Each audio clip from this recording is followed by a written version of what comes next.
श्री गणेशाय नमः। आपके अपने YouTube चैनल सनातन मित्र आशीष पांडे में पुनः एक बार फिर से हृदय से स्वागत एवं अभिवादन है। आज हम शंख पर बात करेंगे।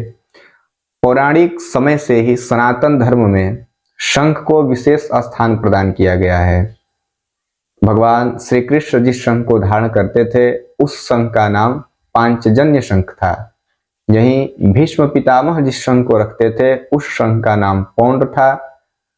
युधिष्ठिर जिस शंख को रखते थे उस शंख का नाम अनंत विजय था। और यहीं अर्जुन जिस शंख को धारण करते थे उस शंख का नाम देवदत्त था। युद्ध काल आदि के अवसर पर इसको विशेष तरीके से बजाया जाता था। मान्यता थी कि शंख बजाने से उसके लिए शंख बजाया जाता था। भगवान श्री कृष्ण का पांचजन्य शंख बहुत दूर तक आवाज करता था। घर में इसे पूजन स्थान पर रखा जाता है। दो शंख मुख्य रूप से होते हैं, वामावर्त शंख और दक्षिणावर्ती शंख। वामावर्त शंख का जो पेट होता है, खुला हुआ भाग होता है, वह बाएं के तरफ होता है और यही दक्षिणावर्ती शंख का खुला हुआ भाग दक्षिण के तरफ होता है। पूजन आदि अवसर पर यदि आप पूजन के लिए शंख को रखे हुए हैं तो उसको बजाना नहीं चाहिए। दो शंख आप रख सकते हैं, एक शंख बजाने के लिए और एक शंख पूजन के लिए। पूजन का शंख बजाया नहीं जाए और बजाने वाले शंख की पूजा नहीं करें, यह ध्यान रखें। भगवान विष्णु को शंख के जल से अभिषेक करने का विधान है। पुरुष सूक्त आदि मंत्रों से भगवान विष्णु को इससे अभिषेक करने से भगवान विष्णु अति प्रसन्न होते हैं। पूजन के समय शंख में जल भर दें, उस शंख से अभिषेक करें, उस जल का पान करें। जल का घर में छिड़काव करने से नकारात्मक शक्तियां दूर भागती है। मान्यता है शंख को बजाने से घर से नकारात्मक शक्ति दूर होती है और सकारात्मक शक्ति का प्रादुर्भाव होता है। एक समय ब्रजभूषण मार्कंडेय दुबे जी, जो गाजीपुर से हैं, उत्तर प्रदेश के अच्छे पत्रकार हैं, वो हमारे घर आए हुए थे। हमारे बाबा का नाम भी ब्रजभूषण पांडे था।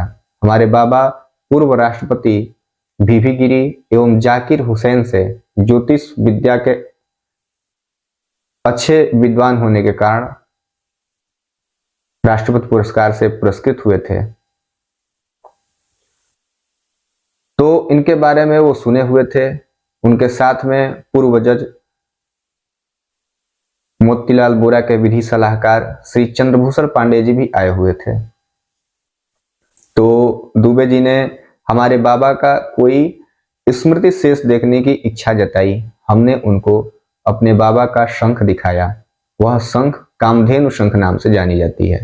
कामधेनु शंख वह शंख है जिसका मुख गो के समान होता है, उसे कामधेनु शंख कहते हैं। इस शंख को रखने से तर्क शक्ति ठीक होती है। बजाने वाला शंख था वो। मार्कंडेय दुबे जी ने उस शंख को बजाया, बहुत प्रसन्न हुए। शंख आराम से बजा, किसी प्रकार का बल उन्हें ज्यादा प्रयोग नहीं करना पड़ा। बहुत मधुर ध्वनि निकली, बहुत वो हर्षित हुए। कहे कि ऐसा शंख देखना अब मुश्किल है।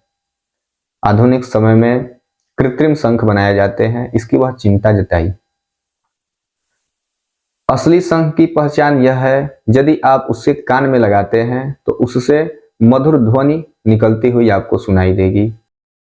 विवाह आदि शुभ अवसर पर भी शंख को पूजना श्रेष्ठ माना जाता है, क्योंकि शंख लक्ष्मी का भाई है।